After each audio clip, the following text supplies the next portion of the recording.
Hola, hola a todos, buen día, buen día. Hace rato no nos veíamos por acá por este canal en temas de entrevistas, pero bueno, qué bueno, volvimos con toda en esta oportunidad. Y bueno, acá yo les presento, igual le daré ahí la oportunidad, pero les presento a Aníbal Dams.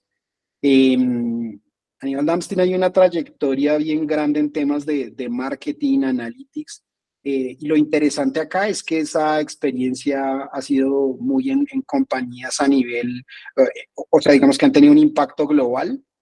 eh, y porque yo considero que debería ser alguien que debería estar hablando en este podcast. Bueno, uno, porque fue mi líder. Eso es como que uno de los temas interesantes y algo de lo que a mí me pareció muy interesante y que me gustaría que conversáramos acá es el reto de liderar equipos a nivel global. Es decir, antes de la pandemia, tú ya venías haciendo el generar estos espacios con personas que de pronto nunca habías conocido en persona y aún así generar resultados. Entonces, nada, un honor tenerte por acá y bienvenido, Aníbal, ahí a este espacio. Perfecto, muchas gracias, Moisés. Sí, no, encantadísimo de estar aquí y por fin lo podemos hacer, porque Moisés me había invitado varias veces, pero nunca había grabado.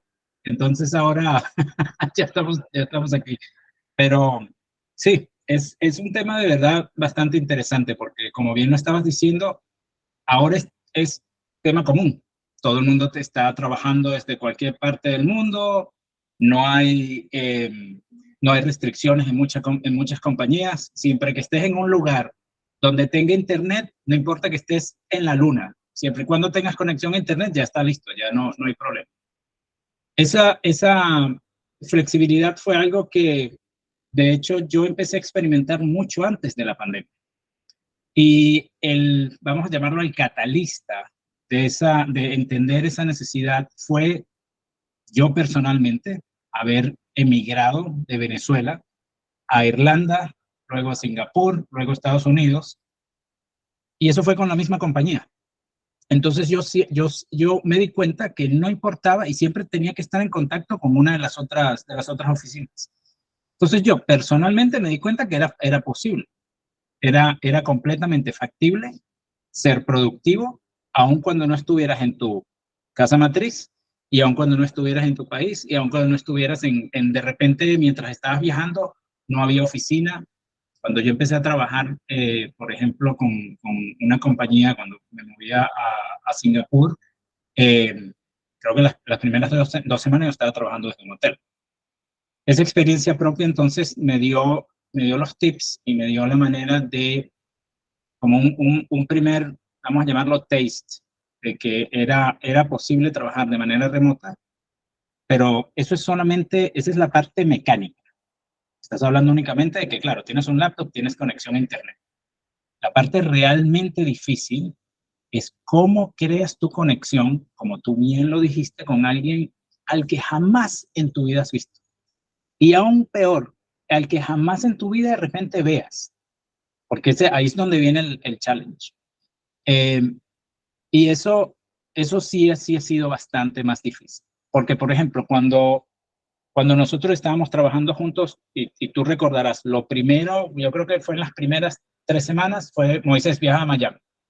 Y vamos y nos conocemos todos y así empezamos a, a formar el equipo.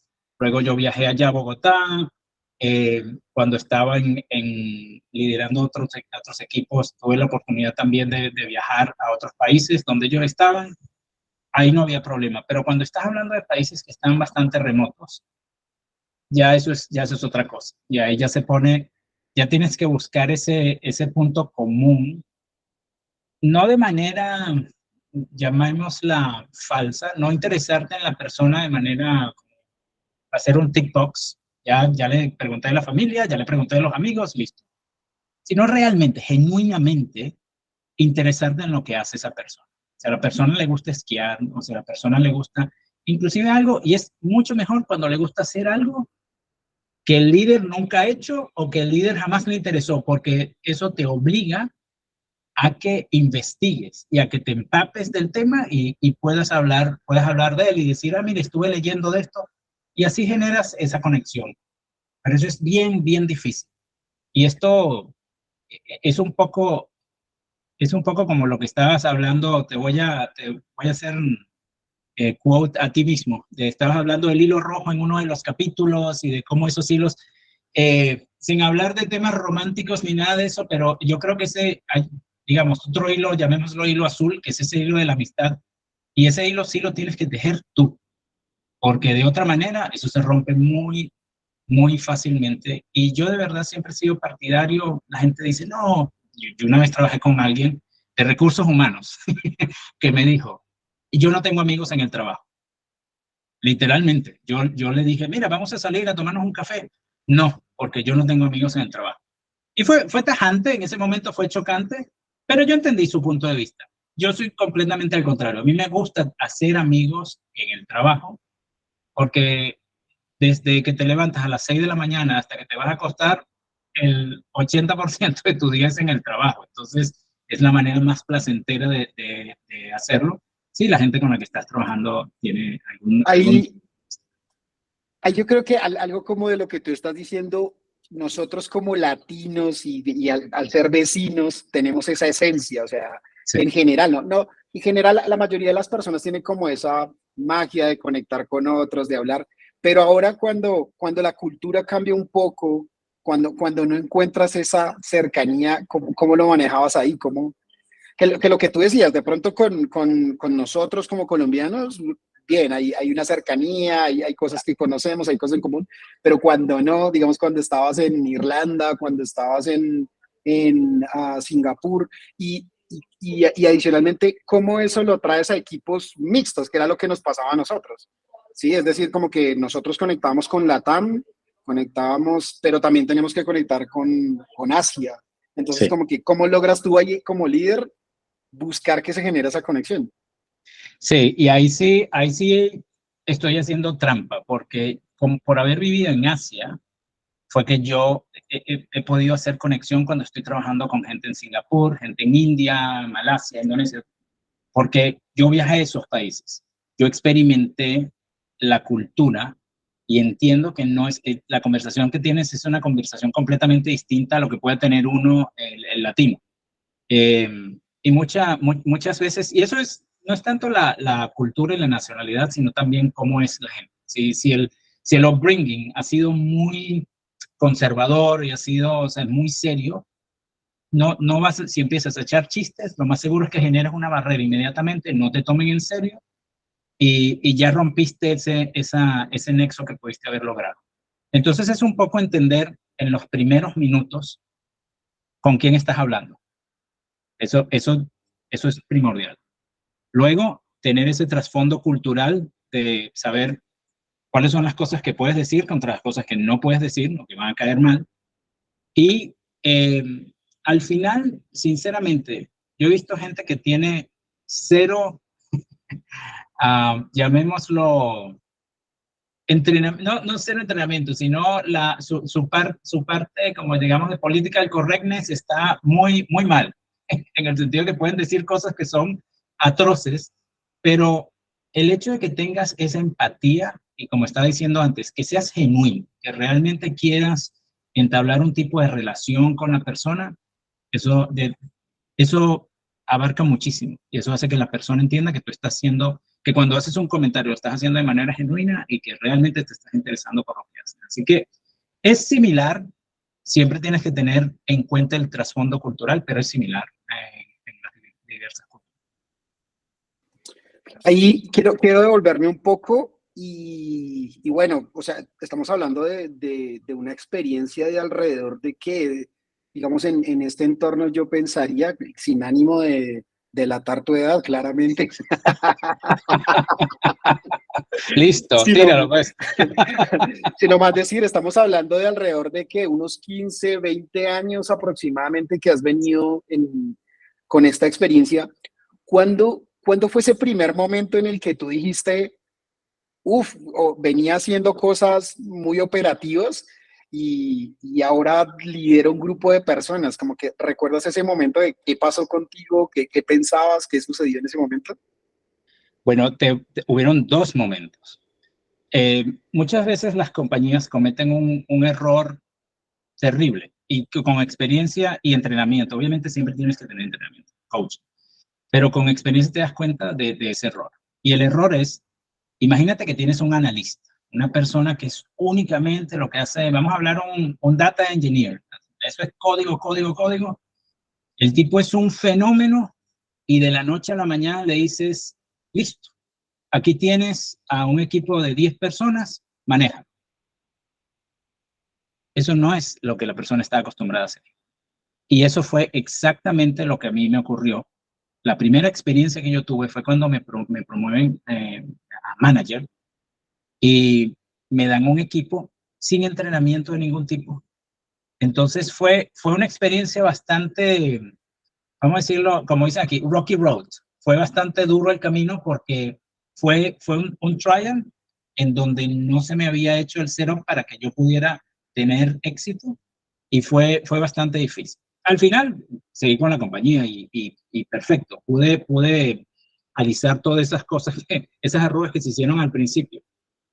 Pero ese shock fue la primera vez en la que yo dije, ok, ahora mi rol terminó. O sea, el rol como lo que yo hacía antes, el hacer, el tener un deliverable para entregárselo a mi jefe y se acabó y solamente yo era responsable, ahora viene un rol donde yo tengo que asegurarme que la gente que está debajo de mí aprenda a hacer las cosas como yo las hacía o aprender de ellos también porque eso es otro reckoning que es fortísimo, Moisés, y es cuando te das cuenta que algo que tú venías haciendo hace años no es la manera más eficiente. Y te ves en un espejo que dices, pero ¿por qué yo no lo hacía así? Entonces, tener esa modestia también de aprender de tu equipo. Y con eso, no hay un momento, es más que todo un proceso. Y en ese proceso es cuando te empiezas a convertir en, y lo tienes que hacer de manera, obviamente, de manera, como dice en inglés, purposeful, pero tienes que convertirte en la persona que tú quieres ser, en la persona que tú quieres que tu equipo se sienta cómodo trabajando, en la persona que tú quieres que los demás recuerden y digan, oye, esa persona fue tremendo jefe. O Aníbal fue, sabes, fue trabajando con él, fue la mejor experiencia. O algo por el estilo. Porque, de nuevo, esa es la diferencia entre un líder y alguien que solamente tiene gente bajo su cargo y les da tareas y se olvida de ellos y a los 3 años ni siquiera te acuerdas del nombre de esa persona. Ahí, Aníbal, de ese momento que tú dices como que fue chocante, digamos que entiendo que tuvo que haber un aprendizaje, pero ¿cuál consideras que fue como el aprendizaje que tuviste que tomar más complejo, que te costó más trabajo lograr? El, el aprendizaje, hay dos, de hecho. Uno de los puntos más complejos, perdón, es ser flexible. La gente por defecto tiene una manera de gerenciar y eso es único. Entonces, no importa a quién tengas en tu equipo, siempre lo gerencian de la misma manera y eso es, de nuevo, terrible porque cada persona tiene una manera completamente distinta de trabajar, lo que significa que tu manera de gerenciar tiene que cambiar con respecto a la persona a la que estás hablando. Entonces, la flexibilidad, el número uno.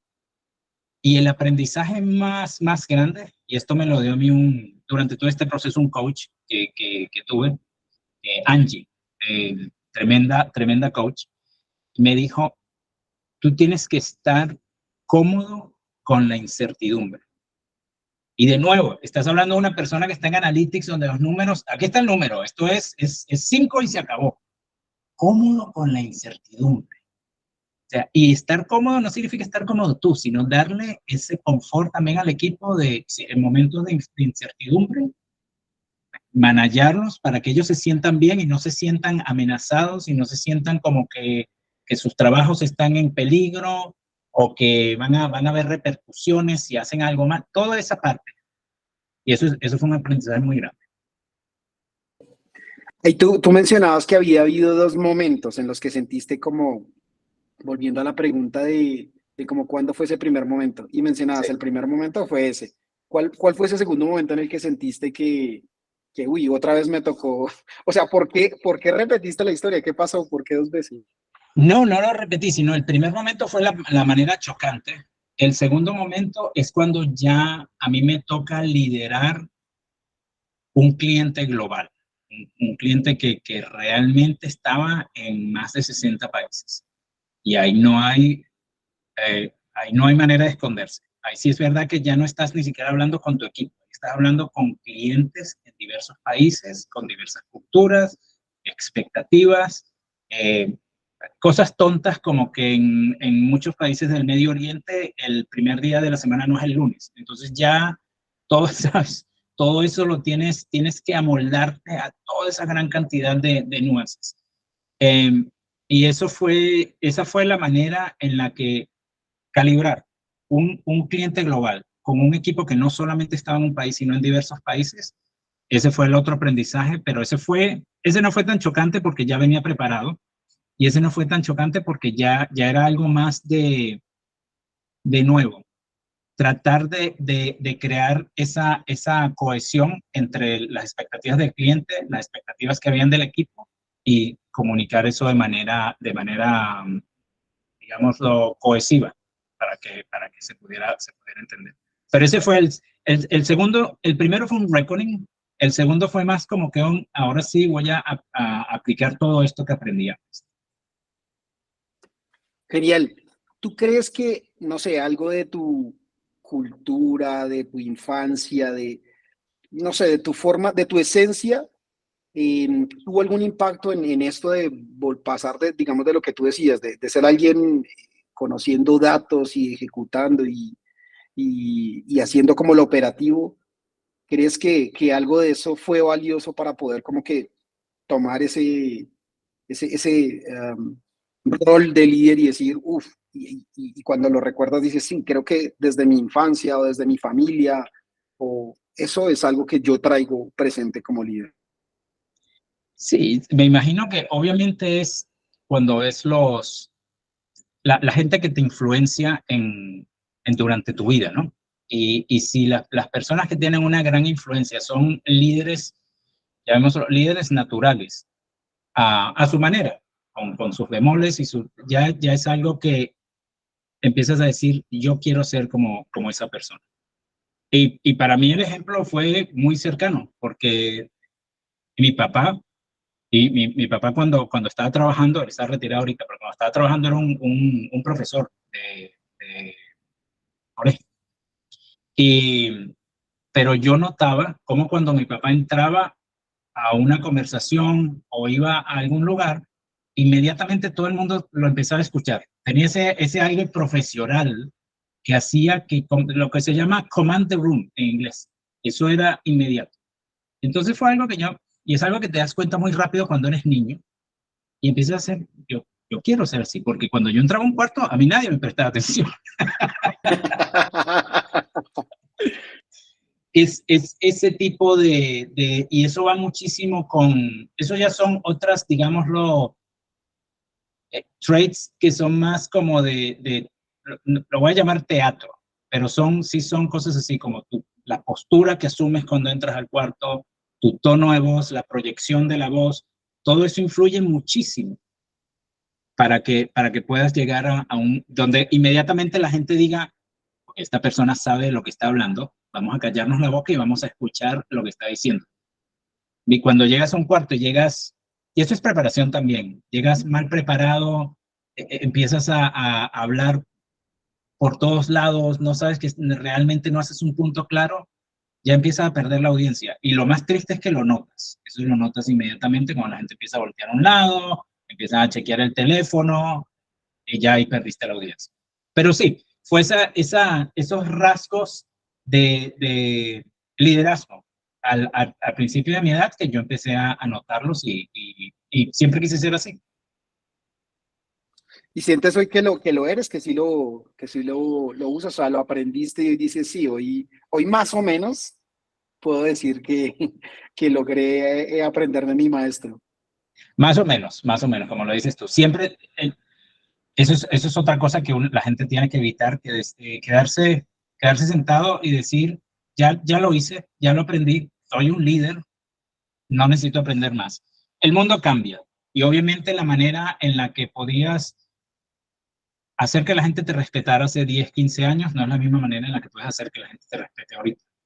Y eso es algo que tienes que cambiar también tu manera de hablar y tu manera de comunicar el mensaje con el tiempo.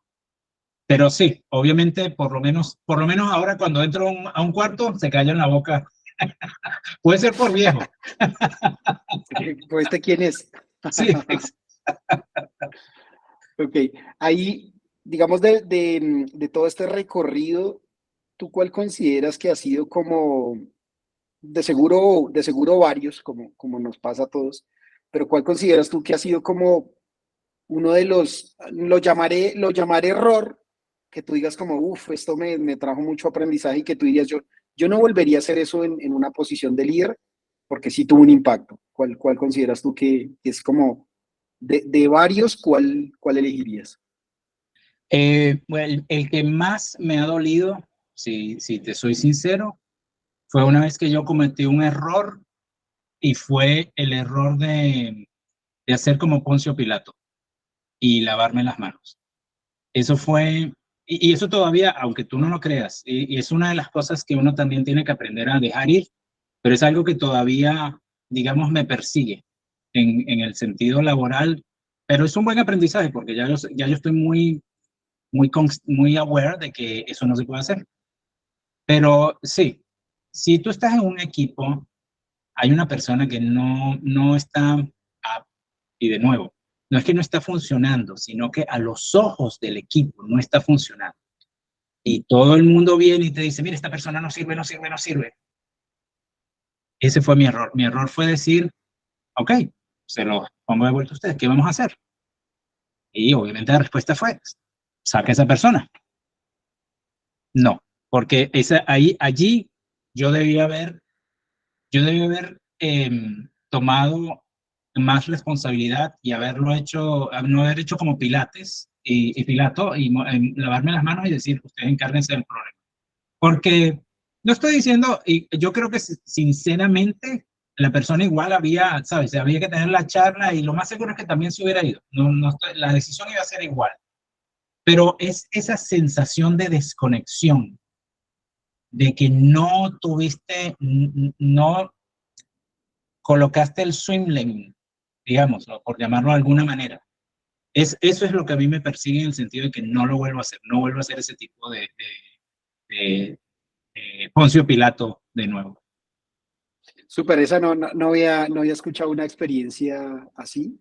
Algo, digamos, para aportar ahí y de pronto si te sirviera a ti, sobre todo a la audiencia, de lo que yo he visto que en ese tipo de espacios funciona mucho, es que normalmente, y que no es tan común que suceda, es que el mismo equipo sea quien elige con quién van a trabajar. Sí, Con eso existe algo de responsabilidad cuando esa persona no performa bien, pues es que no es el problema del jefe o del líder que lo escogió, es nuestro problema.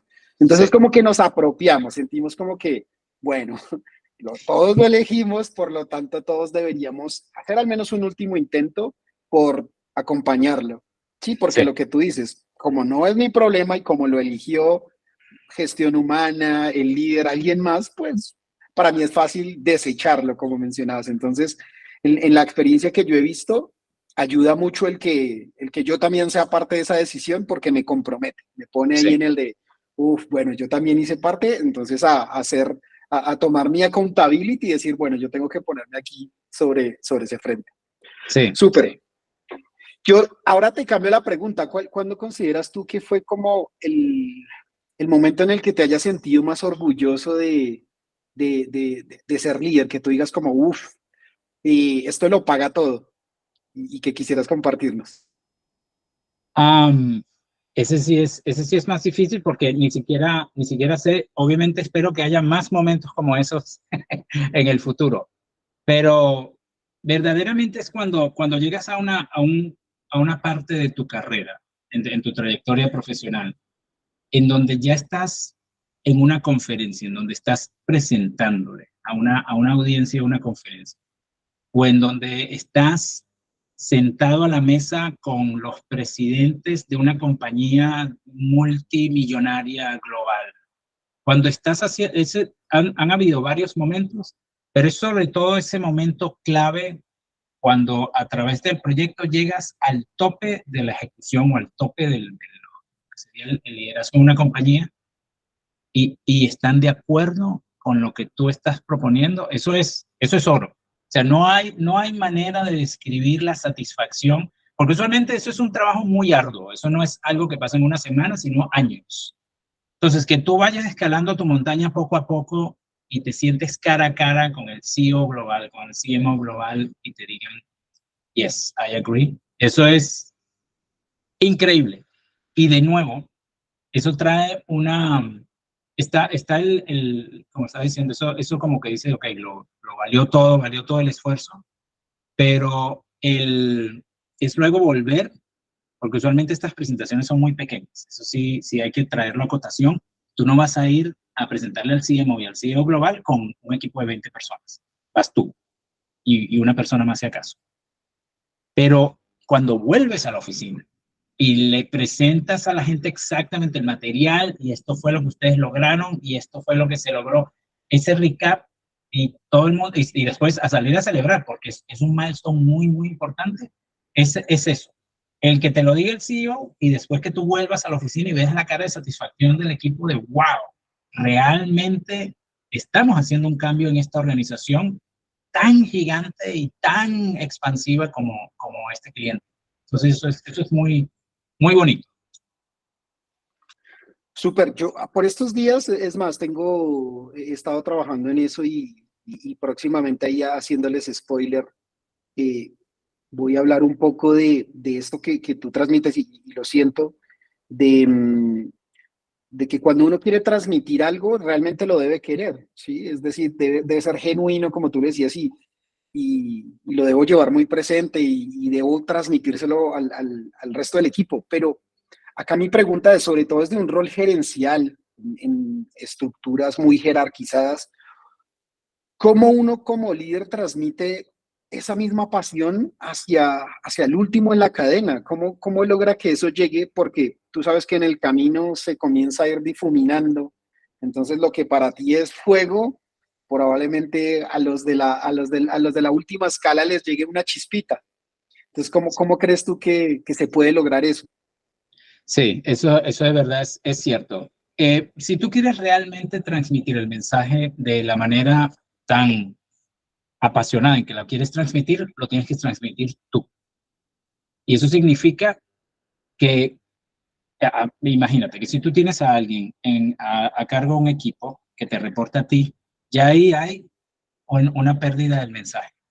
No importa qué buen lugarteniente sea la persona, igual nunca va a ser la misma comunicación. Entonces, para eso, tú tienes que ir y presentarlo junto con el co-líder del equipo, digamos. Y tienes o tener llamadas, otra cosa también es tener llamadas así, impromptu, con analistas, con gente que o acaba de entrar a la compañía o gente que lleva poco tiempo en la compañía y de contarles un poco de, mira, dentro de poco voy a viajar allá a la oficina, vamos a reunirnos, vamos a hablar y empezar a comunicar tu agenda, porque obviamente, y en cuanto a agenda no digo agenda de manera maliciosa, sino agenda de manera del el plan o tu visión de crecimiento para el equipo. Porque si esa persona que acaba de entrar compra ese plan y dice, wow, si tú me estás diciendo a mí que dentro de 5 años, entonces yo puedo ser un director y puedo estar en un team que ahorita somos 5 y vamos a ser 500, listo. Vas a asegurarte que esa persona tenga 100% de investment en lo que tú quieres hacer. Y ahí es donde, eso es lo que no puedes relegar el mensaje únicamente a la parte de arriba de la organización. Tú eres digámoslo, el evangelizador. Tú tienes que ir y hablar con cada persona y estar seguro de que ellos entienden lo que tú quieres lograr para que todo el mundo se mueva en tándem cuando se hacen las planificaciones de equipo. Ahí, ahí me surgió una duda y eso es más como de cómo,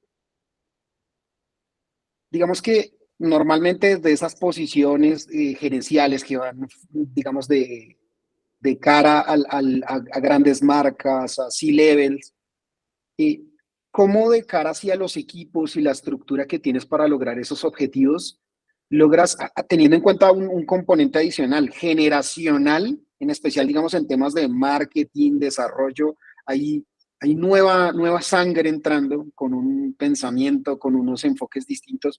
¿Cómo logras tú alinear o entender por qué están esas personas trabajando ahí? Sí, porque de seguro no todos tienen como, no todos van pensando en que quisieran ser, tener un crecimiento. Entonces, Sí. ¿cómo crees tú que sería un buen escenario para tener un panorama o cómo lo manejarías? Y aquí a ir de vuelta al punto que hice al principio, en el que estaba hablando que cuando tú tienes la conversación al principio con alguien, durante los primeros minutos es muy importante entender esos, lo que tú estás llamando son los drivers, porque tienes 100% razón. Hay gente que, por ejemplo, quiere más dinero. Hay gente que no quiere más dinero. Hay gente que quiere más tiempo libre. Hay gente que no le importa ni el dinero ni el tiempo libre, lo que quieren es crear algo y dejar digamos, un legacy en cuanto a, wow, esto que yo creé se sigue usando años después. Si tú entiendes esos drivers y te acuerdas del punto que estaba haciendo acerca de flexibilidad de gerencia, si tú entiendes esos drivers, ese es el cornerstone para entender también cómo gerenciar esa persona. Entonces, no es tanto la parte generacional, sino la parte del interés. El problema, porque eso suena muy bonito en teoría, el problema es cuando la persona no tiene claro qué es lo que quiere. Y ahí es donde se te hace el trabajo difícil, porque ya si, o sea, imagínate que tenemos la conversación y tú me dices, no, es que a mí todo lo que me interesa es el dinero. Y es un ejemplo muy burdo, pero digamos, y yo digo, ok, perfecto, ya yo sé lo que te mueve. Pero la semana que viene me dices, no, es que a mí, mientras más vacaciones, mejor. Ok. Y la semana, no, yo lo que quiero es crear. Ya cuando viene ese tipo de mensajes conflictivos, ahí ya tienes que hacerle coaching a esa persona. Inclusive antes de empezar a managerla o a gerenciarla, para primero alinearnos, que entiendan cuál es su driver y usar eso después para hacer goles. Porque de otra manera, esa persona jamás se va a conseguir a gusto en la compañía. Nunca, porque no sabe qué es lo que quiere. Ahí yo me quiero aprovechar hoy de tu experiencia y de tu conocimiento para ir a un punto específico que va en el en tu experiencia, digamos, en diferentes culturas, en diferentes clientes, en diferentes sectores. eh, ¿Cuál consideras tú que es el punto común desde el líder? Sí, es decir, siempre pasa. Te pongo un ejemplo.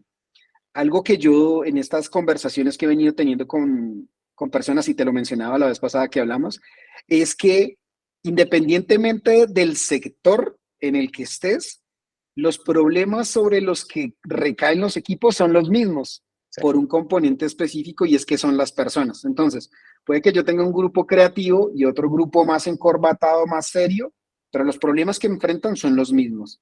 Entonces, esa distinción de sectores a mí me hizo encontrar como ese insight específico de decir, ok, entonces no importa el sector, los problemas casi siempre recaen sobre las personas. Entonces, yo quisiera como aprovecharme de esa experiencia tuya y que tú digas como tú que has visto en este espacio, que tú digas, uy, mira, no importa el idioma, no importa, siempre veo esto.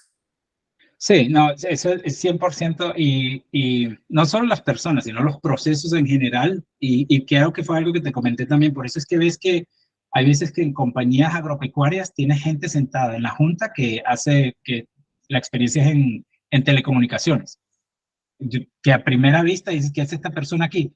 Pero es porque los procesos y lo que está diciendo, los problemas son muy similares, independientemente del sector.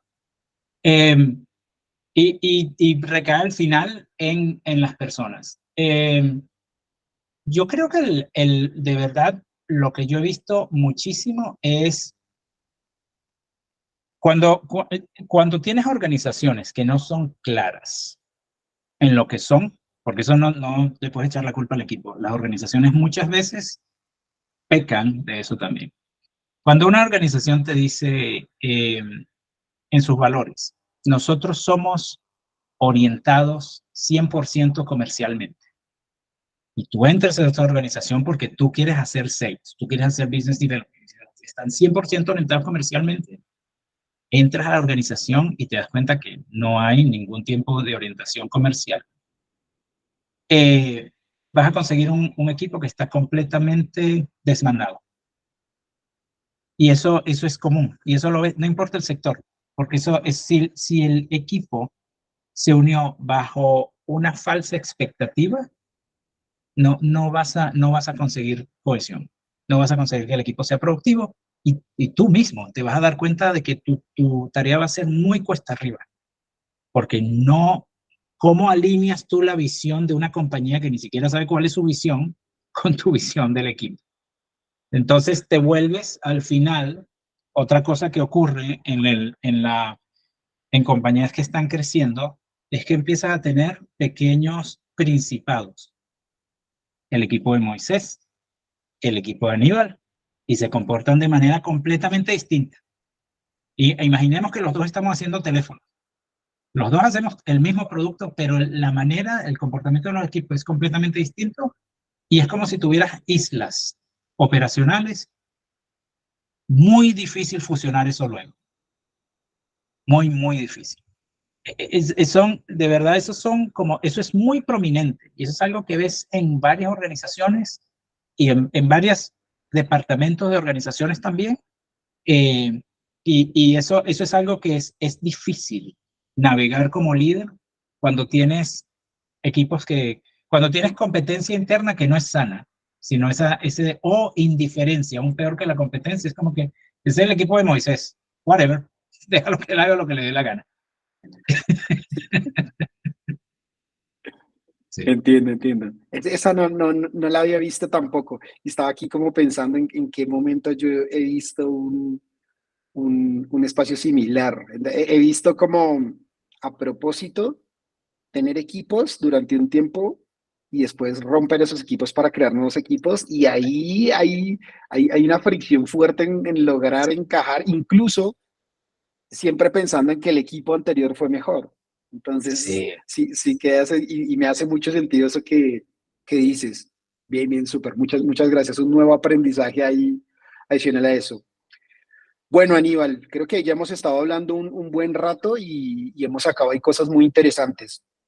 Yo cerraría y no cerraría, haría una última pregunta o una invitación o un pedido de invitación de que tú nos compartieras como qué consideras tú serían unas recomendaciones como Aníbal para cualquier persona que esté en este momento en una posición de líder o llegando a una posición de líder y sienta como que ese momento que tú mencionabas de pronto, ese shock de, uy, estoy puesto acá y ahora, ¿qué hago? Que ahí hago como un paréntesis y es parte del para qué hago estas entrevistas, surge de ese mismo shock que tú dices. ¿Sí? Para mí la duda es qué pasa cuando yo paso a ser líderes habiendo sido otra cosa y no tener una preparación previa. ¿Qué pasa conmigo? ¿Qué tengo que aprender? Entonces, parte de la iniciativa viene de ahí. Entonces, ¿qué podrías tú como regalarnos como consejos desde tu experiencia? Sí, uno de mis consejos sería ser humilde en el sentido de cuando uno se consigue en cierta posición en una organización, está obviamente el tema del ego y dices, no, esto lo puedo hacer yo. O como que yo ya yo me he roto la espalda durante tantos años, yo esto lo puedo hacer también. Cuando te promueven a una posición en la que el liderazgo está envuelto, tienes que ser mucho más humilde y buscar ayuda. Y eso fue, ¿te acuerdas cuando te dije lo del coach? Tienes que buscar coaching. A menos que seas una persona que de verdad se ha dedicado a estudiar temas de liderazgo desde el principio y que ya estés prime o preparado para este tipo de situaciones, eso no es generalmente el caso. Entonces, ayuda, o sea, buscar mucha ayuda y no solo de manera externa, no estoy hablando de un coach que venga de una compañía diferente, sino busca un mentor, busca a alguien en la compañía que ya esté en una posición de liderazgo porque ellos ya pasaron por todo esto, aunque tú no lo creas. Aunque parezca que no, ya ellos pasaron por todo esto. Y otra cosa es también, búscate a alguien a quien ser un mentor, o que sea tu mentí, porque tú vas a aprender de esa persona también. Tú vas a empezar a ver las cosas desde un punto de vista completamente diferente. Y otra recomendación es, no importa que tú llegues a la oficina y digas, aquí no hay jerarquía, aquí todos somos flat, mentira.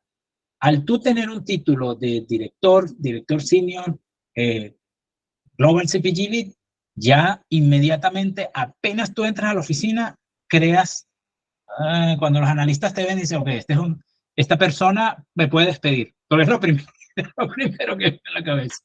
Entonces, Tiene ese siempre poder. está, sí, sí, siempre está muy atento a que hay ese llamémoslo, que no es realmente, pero investimento de poder a los ojos de nueva gente en la organización que puede causar miedo y puede hacer que no te den feedback, puede hacer que se sientan amedrentados cuando tú dices algo, puede ser que tomen de manera completamente distinta lo que tú quisiste decir. Y eso fue algo que un jefe que yo tuve una vez me dijo, cuando Aníbal el analista decía algo, la gente se reía. Cuando Aníbal el director dice lo mismo, ya a la gente le da miedo. Porque no entienden de dónde viene el comentario. Entonces, eso hay que tenerlo muy en cuenta.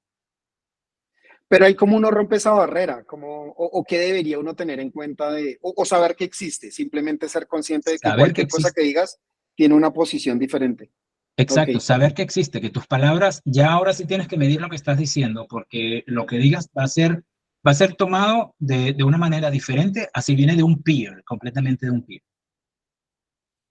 ok, ok, genial. También ahí hay un nuevo aprendizaje para este podcast y para quienes nos están escuchando. Aníbal, no me queda más que agradecerte inmensamente por tu tiempo, por compartirnos ahí tu experiencia, por abrir ahí las puertas de todo lo que ha pasado, digamos, en este camino y digamos que también poder aportar a quienes nos estén escuchando bueno, cómo nos volvemos mejores líderes o cómo aprendemos de otros también de que ya lo han vivido. Como tener ese mentor que tú dices, pero ahí en el audio o ahí en el video. Entonces, realmente un honor. Creo que hay parte de lo que tú decías eh, hay algo que me gusta a mí mencionar y es que a veces las relaciones entre las personas que trabajan trascienden las marcas. Entonces, ni tú ni yo trabajamos en el mismo lugar, pero aún existe ese relacionamiento. Y yo creo que eso es mucho más valioso eh, porque finalmente esa conexión existe e incluso existe esa conexión aún teniendo el de, ok, ahí está Aníbal y es o fue mi líder y lo veo como un líder. Entonces, si uno logra generar ese impacto en las personas, se puede sentir muy bien de que hizo un muy buen trabajo porque logró trascender la marca. A diferencia de si la marca se rompe o me muevo de la marca y yo digo, ya, yo qué voy a estar, voy a bloquear a este sujeto. Ya no me tengo que reír de sus chistes malos. Ya. Sí, sí, sí. Entonces, nada, agradecerte mucho por eso y bueno, yo espero ahí que nos veamos pronto cuando pases por acá por Bogotá. Me Claro que avisas sí, y nos tomamos ahí un café. claro que sí, claro que sí. Muchísimas gracias, Moisés. Muchas gracias por la invitación y hablamos pronto. Un abrazo.